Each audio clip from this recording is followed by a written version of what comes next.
네, 매주 수요일 아침은 의학 전문 기자와 함께합니다. 오늘 결정적 세방에서도 마지막 주요 뉴스가 건강과 관련된 소식이었는데요. 네, 분야는 같지만 내용이 좀 달라요. 네. 앞서 전해드린 뉴스가 가정의학과와 관련이 있었다고 한다면 네. 이번 소식은 안과와 관련이 있다고 합니다. 박광식 의학 전문 기자 나와 있습니다. 네, 안녕하세요. 건강 톡톡 정말 그 첫 번째 시간인데 아침에 어울리는 소식 같아요. 지금 대부분 다 자고 일어나서 이 TV를 시청하고 계실 텐데 예. 밤에 어떻게 자느냐가 눈 건강이랑 관련이 있다고요? 네, 그렇습니다.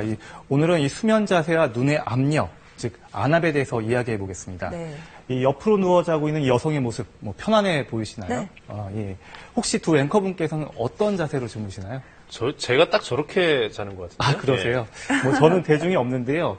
그런데 이렇게 옆으로 자게 되면 이 아래쪽에 있는 눈의 압력이 올라갈 수 있다고 합니다. 달라요, 그 여성 두 사진을 눈이. 보면 이제 예. 오른쪽 눈이 그렇다는 거죠. 예. 그러면 눈의 압력이 올라가면 어떤 문제가 생길까요?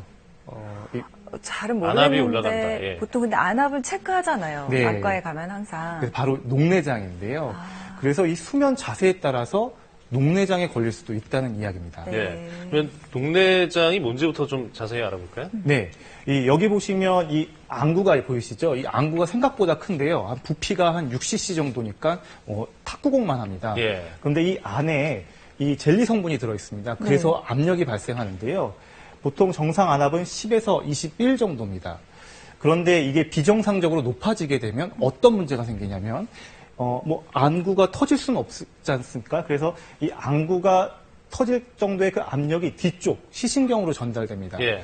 그러면 시신경이 눌리게 되겠죠. 예. 그러면 시신경이 눌려서 망가지고 결국 우리가 보는데 장애가 되는 이 녹내장이 발생하는 겁니다. 이제 실명까지 된다는 말씀이죠. 예, 그렇죠. 그러면 저는 두 가지가 궁금한데 이제 안압이 올라간 걸 어떻게 아는지 또 녹내장에 걸리면은 정확하게 어떤 증상들이 나타나는 건지. 예, 일단 녹내장은 급성과 만성으로 나눠볼 수가 있습니다.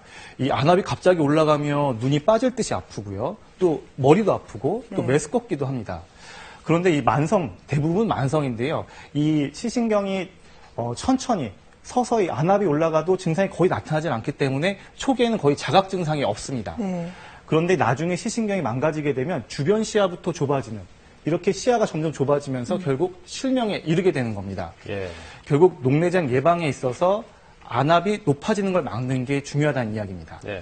그러면 좀 얘기를 앞으로 돌려서 그 수면 자세에 따라서 안압이 달라진다는 그런 얘기잖아요, 지금. 네.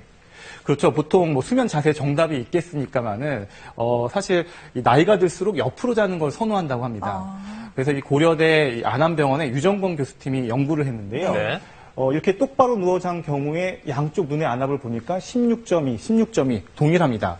그런데 이렇게 오른쪽 옆으로 누워 잘 때 오른쪽 눈의 압력이 17.7 그리고 오른쪽으로 아예 엎어 자면 19.4까지 올라갑니다. 예. 결국 똑바로 누워 잔 경우에 비해서 무려 3.2나 높아지는 건데요. 그러니까 눈의 위치가 바닥에 가까워질수록 이제 안압이 높아지는 거군요. 예, 그렇죠. 예. 옆으로 누워 잘수록 아래쪽 안압이 증가한다는 게 입증된 겁니다. 그럼 근데 그러니까는 그 원리가 좀 궁금해요. 왜 그렇게 돼요? 이게 옆으로 잘 때 이 어깨 높이가 있어서 그렇습니다. 옆으로 잘 때 결국 목이 꺾일 수밖에 없는데요. 목이 꺾이게 되면 결국 혈관이 눌리게 되고 그러면 그 관련된 쪽에 안압이 올라가게 되는 겁니다. 예. 그럼 이제 똑바로 자기만 하면 안압은 괜찮아지는 거예요? 예방할 수 있는 네, 거예요? 일단 녹내장 안압 같은 측면에서는 똑바로 자는 게 옆으로 자는 것보다는 좋습니다. 예. 네. 그런데 꼭 옆으로 자야만 또 잠이 온다는 분도 계시고요. 코골이가 심하거나 또 척추가 휘었대거나 아니면 심장이나 폐 이런 쪽이 문제가 있는 분들은 옆으로 자는 게 더 도움이 되는데요. 이럴 때는 이 그림 보시면 이렇게 척추와 평행하게 이 어깨 높이만큼 베개를 높여주면 이 안압 상승을 상당수 예방할 수 있다고 합니다. 그러면은 베개 얘기가 나왔는데 이제 베개가 중요하다. 그러면 어떤 베개를 어떻게 선택해야 되는 거예요? 또 똑바로 누워 잘 때는? 예, 이 베개 높이도 상당히 중요한데요. 그것에 대한 연구도 있습니다. 이렇게 머리 위치가 낮은 베개를 사용한 사람과 그리고 비스듬히 머리 위치를 높인 사람 네. 그리고 여러 베개를 사용해서 머리 위치를 높인 사람 이렇게 세 사람을 봤더니 네. 이 머리 위치를 비스듬하게 높인 사람이 안압이 한 2에서 3 정도 낮았습니다. 실제로 2010년도 세계 안과학회지에 이 캐나다 토론토 대학 연구팀 결과가 실렸는데요. 이 녹내장 환자들이 이렇게 한 30도 정도 비스듬히 잤을 경우에 이 수면 중에 평균 안압을 한 3.2 정도 낮췄다고 합니다. 네. 이제 마무리를 하면 이 안압을 위해선 그리고 눈 건강을 위해선 이 평소 자신의 수면 자세와 그리고 베개 높이를 한 번쯤 점검해 볼 필요가 있습니다.